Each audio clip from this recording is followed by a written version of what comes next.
بسم اللہ الرحمن الرحیم۔ مومن کی ایک صفت ہوتی ہے قناعت۔ مومن قانع ہوتا ہے، وہ طامع نہیں ہوتا، قانع قناعت کرنے والا۔ اللہ تعالی نے جو رزق اس کو دی ہے، جو نعمت دی ہے، اس پہ وہ صبر کرتا ہے۔ قناعت، بس یہ میرے لیے کافی، اور وہ طامع نہیں ہوتا۔ طامع قانی کی ضد ہے اور طمع قناعت کی ضد ہے۔ طمع یہ ہے کہ انسان اس نعمتوں کے علاوہ مزید کی ہوس میں رہتا ہے، یہ ہو یہ ہو یہ مال ہے، اس پر قانی نہیں۔ اور اللہ تعالی نے ضرورت اور حاجت پوری کرنے کے لیے کھانا دیا ہے، اس پر قانی نہیں، مزید کی طمع میں ہے۔ لباس اور پوشاک دیا ہے اور مختلف قسم کی نعمتیں اللہ تعالی نے دی ہے، اس کے دل میں طمع پیدا ہوتا ہے تو یہ انسان ہلاکت کے گڑھوں میں ڈال لیتا ہے۔ جس شخص کے دل میں طمع پیدا ہوتا ہے، جس چیز کے ساتھ طمع پیدا ہوا اس سے محبت پیدا ہوگی، اور جس سے محبت پیدا ہوگی اس کے حصول کے در پہ ہوگا، اور جس چیز کے حصول کے در پہ ہوگا تو پھر اس کی ایسی طلب کرے گا کہ اس میں اس چیز کی عبودیت کی صفت آئے گی، یعنی اس کا بندہ بن جائے گا۔ مال کا بندہ، لباس کا بندہ، کھانے کا بندہ۔ اور بندہ وہ ہوتا ہے کہ پھر وہ سوچتا نہیں ہے کہ میں خوار اور ذلیل ہوتا ہوں یا میں معزز رہتا ہوں، چاہے اس کی ذلت ہو پھر اس کے پیچھے لگتا ہے۔ یہ چیز طمع کی وجہ سے پیدا ہوتی ہے، اس لیے پہلی سیڑھی اس سے آدمی ہٹ جائے، ورنہ پھر اس کے بعد یہ چیزیں آتی ہیں۔ انسان مسلمان کو چاہیے کہ وہ قانع رہے، اور اللہ تعالیٰ دے تو اس کو لے، اس کے پاس مال ہے، قانع ہے، اور اس کا شکر ادا کرے۔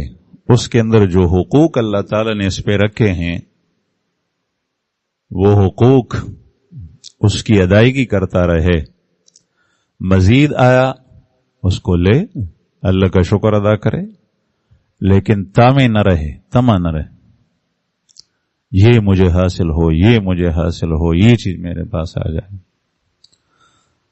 طمع کے بارے میں، اسی کے بارے میں رسول اللہ صلی اللہ علیہ وسلم نے ارشاد فرمایا، بئس عبد الدینار، تعس عبد الدینار، تعس عبد الدرہم، تعس عبد الخمیسہ، تعس عبد اللبیسہ۔ دینار کا بندہ ہلاک ہوا، دینار کا بندہ۔ آج کل دینار نہیں ہے ہمارے ملک میں، روپے ہے، برطانیہ میں پاؤنڈ ہے، امریکہ میں ڈالر ہے، خلیج اور عرب کے ممالک میں ریال ہے، کویت میں دینار ہے، وہ کاغذ کا ہے، پہلے دینار سونے کا ہوتا تھا۔ اس سے مراد مطلق کرنسی ہے جس سے آپ تبادلہ کرتے ہیں اور اشیاء خریدتے ہیں۔ تو آپ صلی اللہ علیہ وسلم نے ارشاد فرمایا، بئس عبد الدینار، تعس عبد الدینار، دینار کا بندہ ہلاک ہوا۔ وہ ہلاک ہے، یا اس میں خبر ہے اور یا دعا ہے، بد دعا۔ اگر خبر ہے تو اس کا مطلب یہ ہے کہ وہ ہلاک ہو گیا ہے۔ بس جو دینار کے حصول میں اپنے آپ کو اس دینار کا بندہ بنا لیتا ہے، اتنا اپنے آپ کو ذلیل کرتا ہے، اتنا ذلیل کرتا ہے کہ اس کی آزادی اس سے سلب ہو جاتی ہے، پھر وہ حر نہیں رہتا۔ وہ ایک عربی شاعر کہتا ہے،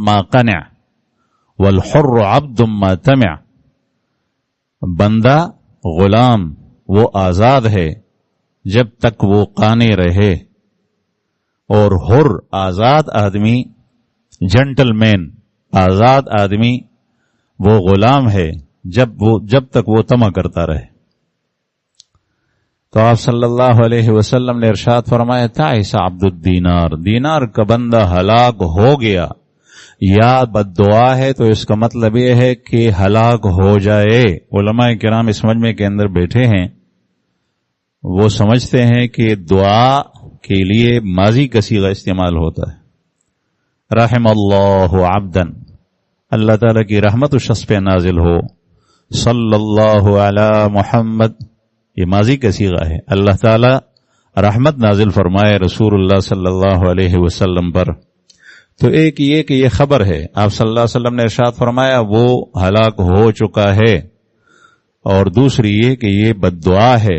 جب اللہ کے رسول کسی شخص کے لیے بد دعا کرے حالانکہ وہ رحمت للعالمین ہے تو اس شخص کی کیا حالت ہوگی. تعس عبد الدینار، دینار کا بندہ ہلاک ہو جائے. تعس عبد الدرہم، درہم کا بندہ ہلاک ہو جائے. تعس عبد الخمیس، چادر کا بندہ ہلاک ہو جائے. تعس عبد اللبیس، لباس اور پوشاک کا بندہ ہلاک ہو جائے. یہ کپڑا بہت اعلیٰ ہے، اس کے حصول کی کوشش کرتا رہے، دوڑ دھوپ میں لگا رہے. یہ جو بد دعا کی اس کی ابتدا کہاں سے ہوئی؟ یہ طمع سے ہوئی. دل میں طمع پیدا ہوتا ہے، اس اپنے جو موجود اس کے پاس ہے اس پر قانی نہیں ہے، مزید کی خواہش پیدا ہوتی ہے.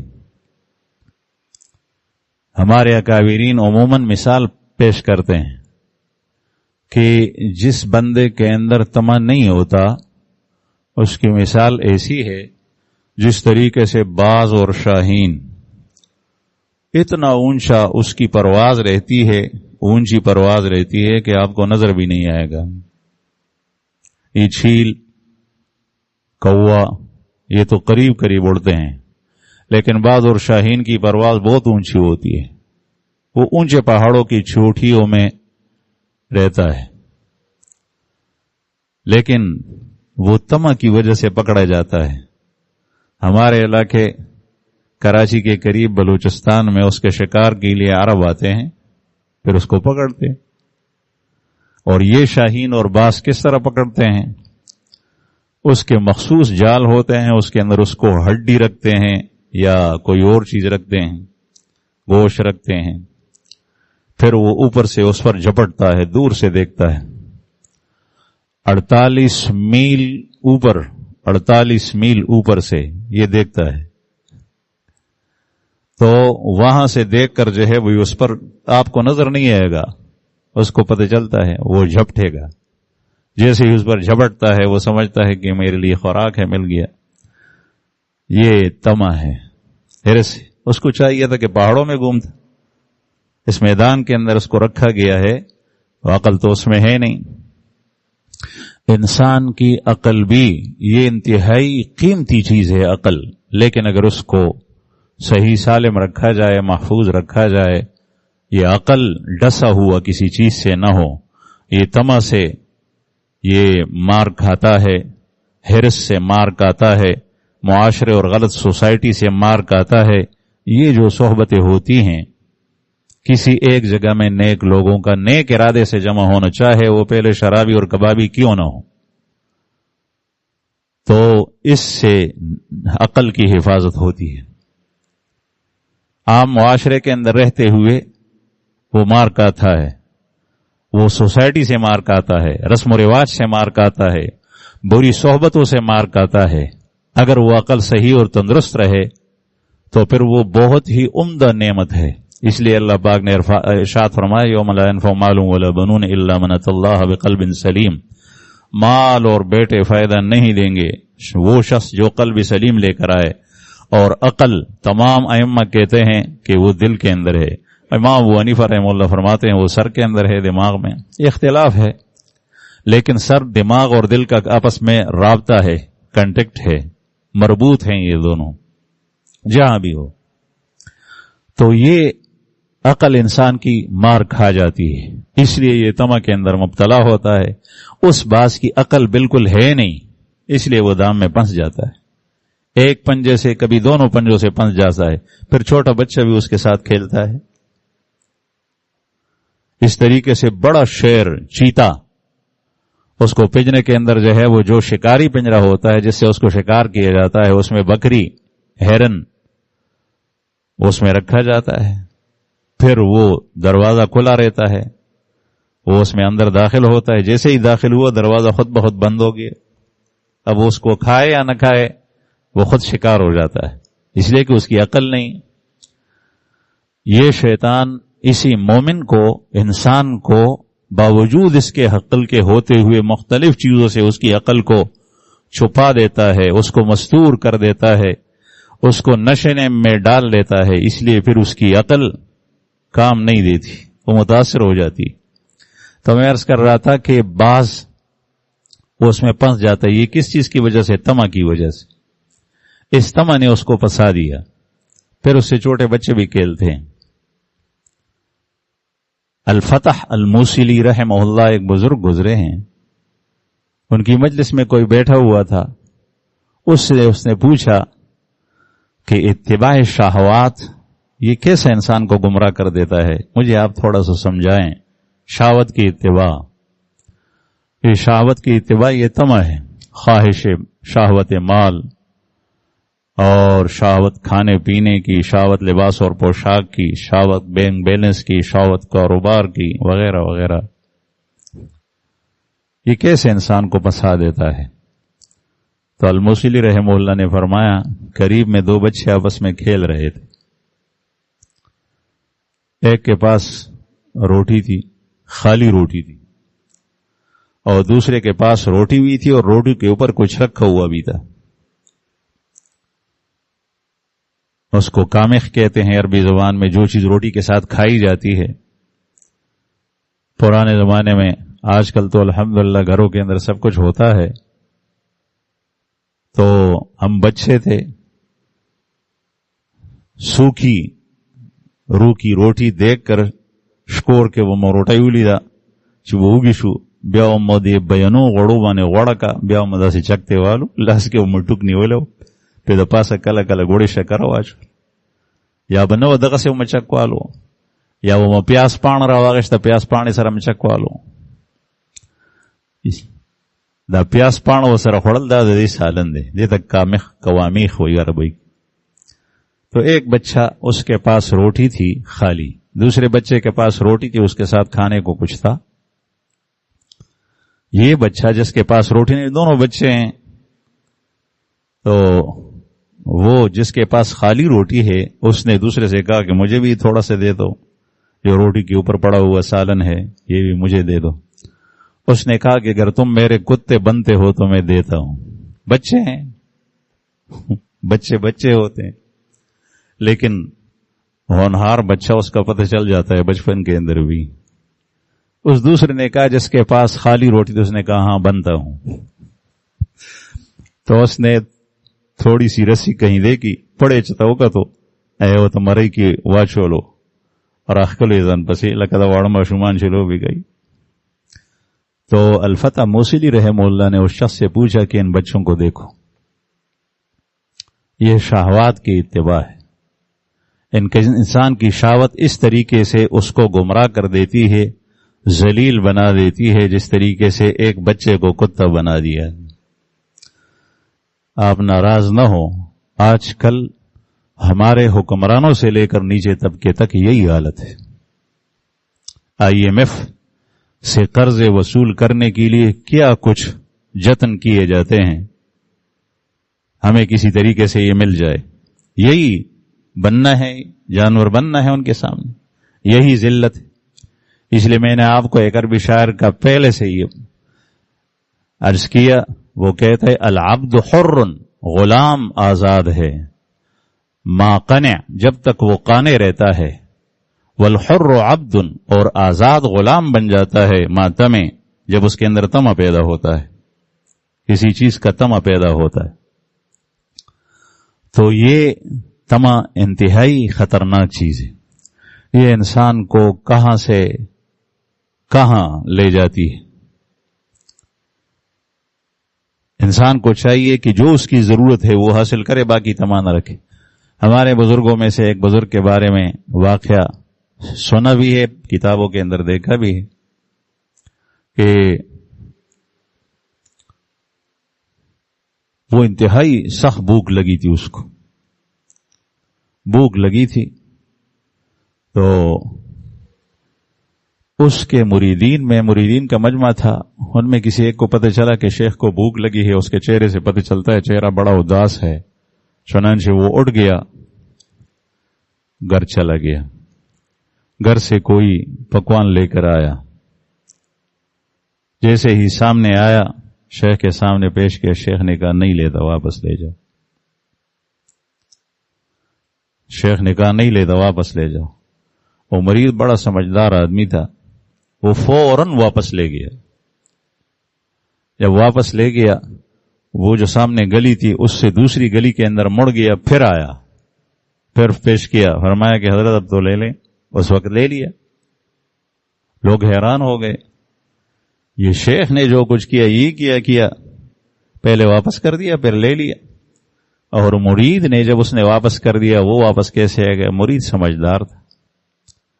جب آدمی کی نسبت کسی سے قائم ہو جاتی ہے تو وہ اس کے اشاروں کو بھی جانتا ہے۔ اللہ تعالیٰ کے مقربین بندے جو اللہ کے زیادہ قریب ہوتے ہیں، انبیاء کرام، اور ان کے وہ مسلمان جو انبیاء کی صحبت اٹھائے ہوئے ہیں، وہ اللہ تعالیٰ کے اشاروں کو بھی جانتے ہیں۔ یہ ناراض ہوتا ہے اس سے راضی ہوتا ہے، چاہے نص صریح کے اندر وہ حکم نہ ہو، اشاروں سے بھی جانتے ہیں۔ اللہ تعالیٰ کو دیکھتے نہیں، لیکن وہ جانتے ہیں کہ اس سے میرا رب ناراض ہے۔ اس کو پتہ چلتا ہے کہ آج کل میرا رب مجھ سے ناراض ہے۔ کس بات پہ ناراض ہے؟ توبہ کرتا ہے، پھر یا اللہ معاف فرما، یا اللہ معاف فرما، اللہ کے سامنے گڑ گڑاتا ہے، روتا دیتا ہے، اللہ تعالیٰ رحمان ہے، پھر راضی ہو جاتا ہے۔ شیخ سے جس کی نسبت قائم ہوتی ہے، شیخ کے اشاروں کو جانتا ہے۔ ہر مرید دوسرے مرید کی طرح نہیں ہوتا۔ اس لیے تو لوگوں نے قصہ پوچھا کہ یہ کیا قصہ ہے شیخ سے۔ شیخ نے کہا کہ مجھے سخت بھوک لگی تھی، اس شخص نے اس کو تاڑ لیا کہ اس کو بھوک لگی ہے۔ حدیث مبارک میں آتا ہے اتقوا فراست المؤمن فإنه ينظر بنور اللہ، مومن کی فراست سے اپنے آپ کو بچاؤ، وہ اللہ کے نور سے دیتا ہے۔ اپنے آپ کو بچاؤ کا مطلب یہ ہے کہ مومن کے پاس تم آئے ہو، اس کے سامنے بیٹھے ہو اور گن لے کر آئے ہو، دل کے اندر اس سے بغض لے کر آئے ہو، اس سے نفرت لے کر آئے ہو، اس کے ساتھ حسد لے کر آئے ہو، اس کے ساتھ بغض لے کر آئے ہو، وہ تو تمہارے چہرے پر نمایاں ہے۔ اللہ جل شانہ اس کو بتاتا ہے، سمجھاتا ہے۔ اللہ پاک نے اس کو دل دیا ہے، وہی اس پہ نہیں آتی، لیکن اللہ جل شانہ کے اشاروں کو وہ بھامتا ہے، سمجھتا ہے۔ تو اس نے کہا کہ مجھے سخت بھوک لگی تھی، اور یہ آدمی جو ہے وہ سمجھ گیا، یہ کھانا لے کر آیا، تو جیسے ہی یہ اٹھ گیا تھا میرے دل میں طمع پیدا ہو گیا تھا کہ یہ شخص میرے لیے کھانا لا رہا ہے۔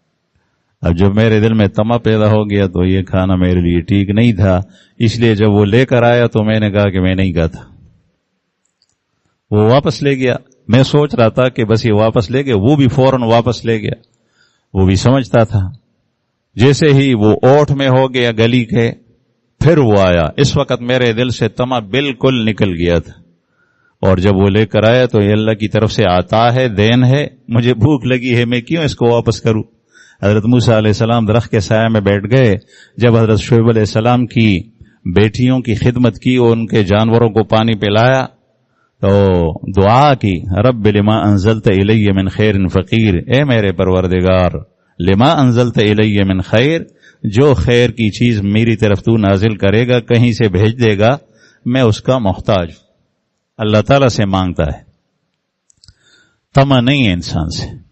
اللہ جل شانہ سے طمع یہ عین بندگی ہے۔ مخلوق سے طمع یہ مومنین کی خصلت نہیں ہے. مخلوق سے نا امیدی یہ عین بندگی ہے. اللہ جل شانہ سے نا امیدی اور یاس یہ کفر ہے. مخلوق سے نا امیدی عین بندگی ہے. یہ مجھے نہیں دے سکتا، یہ مجھے نہیں دے سکتا، اس سے میرا کام نہیں ہوتا، اس سے میرا کام نہیں ہوتا. اللہ جل شانہ میرا رب مجھے دے گا. اور خالق سے نا امیدی کفر ہے. لا تیأسوا من روح اللہ انہ لا یأس من روح اللہ الا الکافرون. اللہ جل شانہ کی رحمت سے مایوس اور نا امید وہ ہوتے ہیں جو کافر ہوتے ہیں. یہ صفات اپنا کانٹا تبدیل کرنا چاہیے. آپ اپنے رب سے سر تاپا احتیاج اور احتیاط بن جائے. سر کے بالوں سے لے کر پیروں کی ناخنوں تک محتاج بن جائے اللہ کے سامنے. یہ بندگی ہے. اور مخلوق سے سر سے لے کر پیر تک آپ مایوس ہو جائیں، یہ بندگی ہے. مخلوق کے محتاج ہو گئے یہ کفر کی طرف لے جائے گا آپ کو. تو بہرحال میں عرض کر رہا تھا کہ حضرت علی کرم اللہ وجہہ سخت سردی ہے. رسول اللہ صلی اللہ علیہ وسلم کے داماد ہیں. نبی کریم صلی اللہ علیہ وسلم کے چچا بھائی ہیں. اور رسول اللہ صلی اللہ علیہ وسلم کی پیاری صاحبزادی حضرت علی کرم اللہ وجہہ کے نکاح میں ہیں. سخت سردی ہے، پہننے کی کوئی چیز نہیں. نیچے ازار ہے، دھوتی چادر، اور اوپر جو ہے وہ اپنے آپ کو سردی اور ٹھنڈی ہوا. مدینہ منورہ میں اس زمانے میں، ایک زمانے میں ہم حج کو گئے تھے، میں نے ٹھنڈی ہوا دیکھی تھی. بہت تیز و تند ہوا چلتی ہے، ٹھنڈی، وہ سینے سے آر پار ہو جاتی ہے. آج کل بھی جبکہ بھاپ بخارات بہت زیادہ ہیں، گاڑیاں، آگ جلتی ہے، گاڑیوں کے اندر بھی جلتی ہے، ہر جگہ جلتی ہے.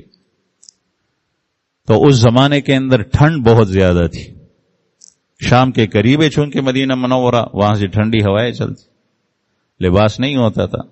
چمڑے کو سوراخ کر کے اس میں سر اندر ڈالا اور آدھا چمڑا نیچے لٹکایا، آدھا پیچھے لٹکایا، آدھا سامنے. اسی حالت میں نکلے. بھوک بہت سخت لگی. اب اللہ جل شانہ سے مانگ رہے ہیں. ایک باغ کے پاس سے گزرے ہیں. تمہ یہ ہے کہ یہ شخص مجھے مفت دے دے اور نرتوب دا دے، محنت مزدوری کر کے اس سے لے جو ضرورت ہے باس. تو حضرت علی کرم اللہ وہ جو جا رہے ہیں، ایک یہودی اپنے پودوں کو پانی دے رہا تھا. جب حضرت علی رضی اللہ عنہ گزر رہے تھے تو اس نے باغ کے اندر سے بلایا، یا اعرابی حل لکا تمرۃ فی دل، ایک ڈول نکال کر ایک کھجور کے بدلے میں مزدوری کرتے ہو؟ تو حضرت علی رضی اللہ عنہ نے فرمایا کہ ہاں. وہ نکال رہا تھا پانی اور پودوں کو ڈال رہا تھا. حضرت علی کرم اللہ وجہہ نے اس شخص سے ڈول لیا. اس کا باغ تھا، اس کے ہاتھ میں کھجوریں ہیں. ایک ڈول نکالتے ہیں، پانی ڈالتے ہیں، وہ اس کے اندر بہہ جاتا ہے نہر میں، اور ایک کھجور اس کو دیتا ہے. پھر دوسرا ڈول نکالا، پھر دوسرا کھجور، اس طرح تیسرا، چوتھا. مٹھی جب بھر گئی جس سے اس کی جو مخمسے کی حالت تھی، انتہائی سخت بھوک کی، وہ ختم ہو گئی. تو اس کو کہا کہ اپنا ڈول سنبھالو. میں گیا چلا گیا، وہ کھا لیا، اس سے اپنی بھوک کو مٹھایا. یہ اس کو کہتے ہیں قناعت. جو چیز میری ضرورت پوری کرے وہ بس. ایک شخص وہ کہتے ہیں، کوفہ عراق کے رہنے والے تھے، حج پہ جا رہے تھے. کہتے ہیں کہ راستے کے اندر ہم نے ایک جگہ پڑاؤ ڈالا. ہم بیٹھے ہوئے تھے، علامہ قشیر رحمہ اللہ نے واقعہ لکھا ہے. ہم بیٹھے ہوئے تھے، ایک شخص آیا. اس نے کہا کسی کو خادم کی ضرورت ہے؟ خدمت، مزدور چاہیے؟ ان لوگوں نے کہا کہ ہاں. کہتا ہے ہم نے کہا کہ ہاں چاہیے. پھر ہم نے کہا کہ یہ مشکیزہ لے لو، پانی کہیں سے لے کر آؤ، اس لیے کہ اس زمانے کے اندر پانی لانا دور جانا پڑتا تھا. تو مشکیزہ ان کے پاس تھا لیکن وہ خالی ہو گیا تھا. کہتے ہیں وہ آدمی مشکینہ لے کر گیا اور کچھ دیر کے بعد واپس آیا. اس کے کپڑے، حالت ایسی تھی کہ کپڑے پٹے پرانے تھے، پیون لگے ہوئے تھے، لیکن آدمی انتہائی حسین و جمیل چہرہ تھا اور اس کے اندر مروت تھی، بڑا سنجیدہ آدمی تھا. تو وہ لا کر مشکیزہ لا کر ہمارے سامنے رکھ دیا. اس کے پیر بھی مٹی سے کیچڑ سے آلودہ تھے، کپڑے بھی. مش لا کر سامنے رکھ دیا. پھر کہا اور کوئی کام ہے؟ ہم نے کہا کہ نہیں. تو ہمارے پاس ایک روٹی تھی سوکھی، وہ ہم نے اس کو دی. جب وہ روٹی ہم نے دی تو ایک طرف بیٹھ گیا. شدید بھوک کی حالت تھی، اس سے پتہ چلتا تھا وہ نوالا لیتا ہے اور کھاتا ہے. تو یہ کہتے ہیں بیان کرنے والے کہ مجھے اس پر رحم آیا کہ شخص کو بھوک لگی ہے، تو میں نے اس کو اپنے جو ہمارے پاس کھانے کی چیزیں تھی کچھ مزید دے دیا. وہ مجھے کہتا ہے کہ یا عبداللہ، اے اللہ کے بندے، یہ نس ہے، نس پیٹ، اس کو بھوک لگی ہے، بھوک نے اس کو تنگ کیا ہے. چاہے میں یہ سوکھی روٹی اس میں ڈال دوں یا سالن کے ساتھ ڈال دوں، یہ جب بھر جائے گا تو پھر اس کا یہ چیڑ ختم ہو جائے گا، یہ فریاد اس کی ختم ہو جائے گی. تو میں حیران ہوا اس کی قناعت کہ یہ کتنا قانع آدمی ہے. پھر ایک شخص نے قریب سے مجھے کان میں کہا کہ تم اس کو جانتے ہو؟ میں نے کہا نہیں.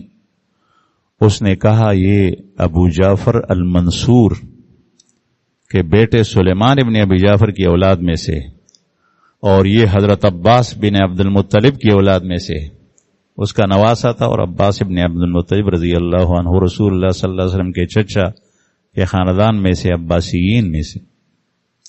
میں حیران ہو گیا. میں نے کہا کہ اچھا. تو میں اس کے قریب جا کر بیٹھ گیا. اس سے میں نے بات چیت شروع کی. میں نے کہا میں بھی آپ کی طرح ایک آدمی ہوں، میں آپ سے دوستی کرنا چاہتا ہوں، برائے مہربانی آپ میرے ساتھ ہو لیے. میرے ساتھ کپڑے بھی ہیں اور سواری بھی ہے. اس نے کہا کہ میرا واقعہ یہ ہے. جب میں نے اس سے پوچھا، میں نے کہا آپ کیسے یہاں اور مزدوری؟ اس لیے کہ اس کا خاندان تو بڑے کوٹھیوں میں، بنگلوں میں رہتا ہے. تو مجھے اس نے کہا کہ میرے پاس مال بھی تھا اور جو کچھ تو دینا چاہتا ہے اس سے بہت زیادہ میرے پاس تھا، مجھے ان چیزوں کی ضرورت نہیں ہے، یہ ساری چیزیں میں نے چھوڑ دی. اور کیوں چھوڑ دی ہے وہ واقع بیان کر رہا تھا کہ ایک دفعہ میرا خادم تھا، میں نے اس کو کہا کہ میرے لیے ایک تلائی بھر دو ریشم سے، ریشم کی تلائی، اور اس کی بھرتی بھی ریشم کی ہو. وہ اس نے بھر دی. اور پھر میں نے کہا کہ مجھے تکیہ بھی بھر دو، بنا دو. اس زمانے کے اندر گلاب کی جو پنکھڑیاں ہیں، گلاب کی پتیاں، اس کا تکیہ بنتا تھا. گلاب کے پتوں کے ساتھ، پنکھڑیوں کے ساتھ کوئی خاص قسم کا عمل ہوتا تھا جو نرم بھی ہوتی تھی، اور اس تکیے کے اوپر رخسار رکھ کر آدمی کو خوشبو بھی آتی تھی. یہ دونوں چیزیں تھی. تو میں نے اس سے کہا کہ وہ بھی بنا دو. پیسہ بہت زیادہ. خادم نے وہ بنایا، لیکن اس بیچارے کو پتہ نہیں چلا گلاب کے پھول کی جو ڈنٹل ہوتی ہے اس کے ساتھ لکڑی، وہ بھی اس میں آ گئی تھی. میں نے اس پر چہرہ رکھا تھا تو وہ چہرے کے ساتھ وہ لکڑی، وہ ڈنٹل لگ گیا. مجھے غصہ آیا. میں نے اس کو ایک تپڑ لگایا. میں نے کہا بے وقوف، تیری ایسی کسی تیسی تم نے یہ نہیں دیکھا؟ یہ برتی اس میں بھر دی ہے تکیے کے اندر، لیکن یہ ڈنٹل تم نے اس میں سے نہیں نکالا. اس کو میں نے مارا. پھر اس کے بعد میں سو گیا. سونے کے بعد ایک چہرہ میرے سامنے آیا، انتہائی محیب، جو انتہائی خوفناک چہرہ تھا. وہ مجھے کہتا ہے کہ تجھے معلوم ہے تیرے اوپر ایسے دن آ رہے ہیں کہ پتہ بھی نہیں لگے گا کہ تیرا چہرہ نرم خاک کے اوپر ہوگا یا سخت پتھروں کے اوپر ہوگا، تو جانوروں کے پیٹ میں ہوگا یا سمندر کے پانی میں ہوگا، یا تجھے قبر میں جگہ دی جائے گی. اس جگہ کے لیے تو نے کیا تیاری کی ہے جو اس کمزور کے ساتھ ظلم کر رہے. اٹھو اور اللہ کی کائنات میں غور کرو. کہتے جب میں اٹھا میں بہت ڈرا ہوا، سہما ہوا تھا. اس وقت سے میں نے یہ گھر بار سب کچھ اپنا چھوڑ دیا. تو لوگ کہہ رہے تھے کہ وہ غائب ہو گئے، پتہ نہیں ہے یہاں اس سے ان کی ملاقات ہوئی تھی. اس نے کہا مجھے نہ سواری کی تیری ضرورت ہے نہ کسی اور چیز کی، اسی وجہ سے تو میں نے یہ چیزیں چھوڑ دی، اگر میں چاہتا تو میرے پاس بہت زیادہ چیزیں ہوتی۔ بہرحال میں عرض کر رہا تھا کہ یہ طمع انسان کو بہت ہی خطرناک جگہ پہ یہ شیطان کرتا ہے اور نفس اس کا ساتھ دیتا ہے، اور نفس کے اندر یہ چیزیں اللہ تعالیٰ نے رکھی ہے، اور انسان کی پرواز، اس کی ترقی، اس کی اڑان جتنی اوپر ہوتی ہے وہ اسی وجہ سے ہوتی ہے، جو اس کے اندر نفس ہے اور نفس کے ساتھ جو چیزیں لگی ہوئی ہوتی ہیں۔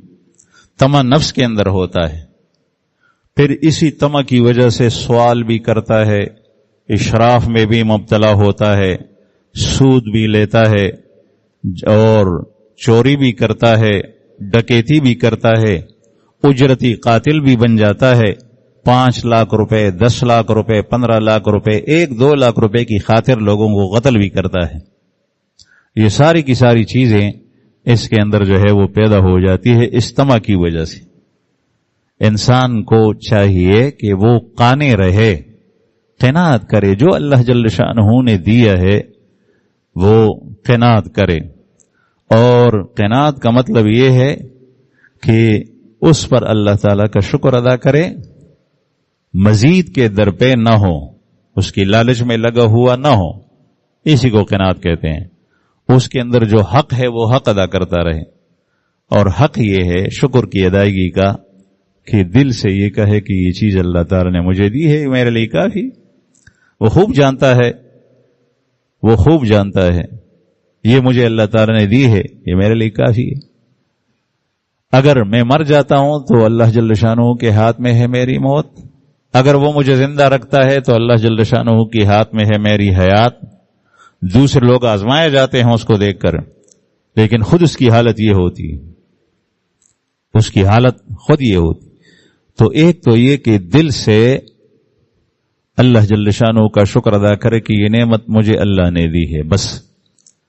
دوسری چیز یہ کہ زبان سے شکر ادا کرے، اور زبان سے تسبیح، تکبیر، تحمید، جو اذکار رسول اللہ صلی اللہ علیہ وسلم نے ارشاد فرمائے ہیں وہ سارے کے سارے کرنا، یہ زبان سے ہر نعمت کا شکر ہے۔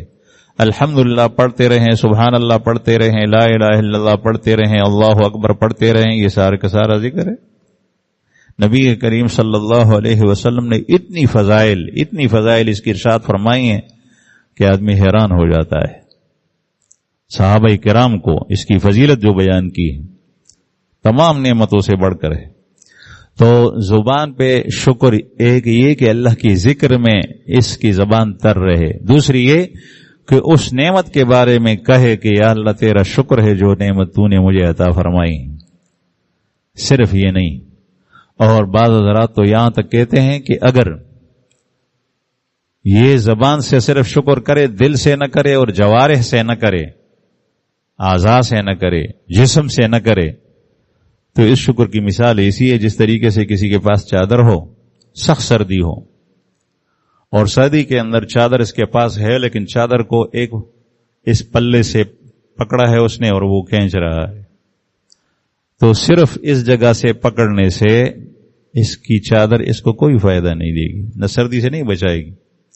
چادر کے ذریعے سردی سے بچنا، دھوپ سے بچنا اور اپنے اوپر ڈالنا، اس کا فائدہ یہ ہے کہ یہ چادر پوری کی پوری آپ اپنے اوپر اوڑھ لیں، ڈال لیں۔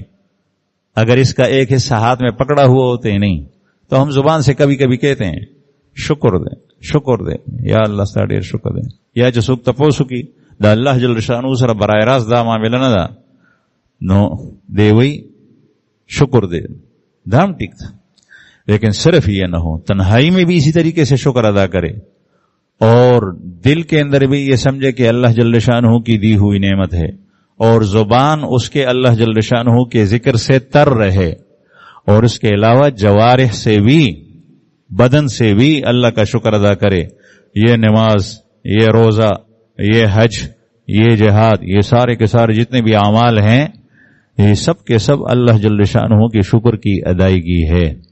ایک بزرگ سے کسی نے پوچھا کہ آنکھوں کا شکر کیا ہے؟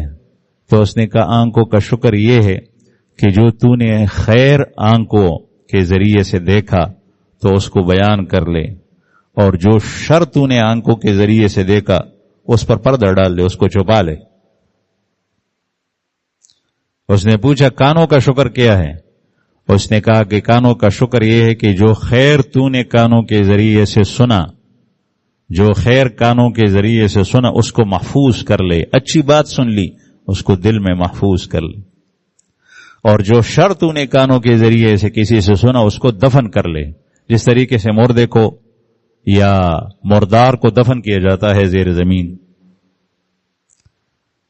پھر اس نے پوچھا کہ ہاتھوں کا شکر کیا ہے؟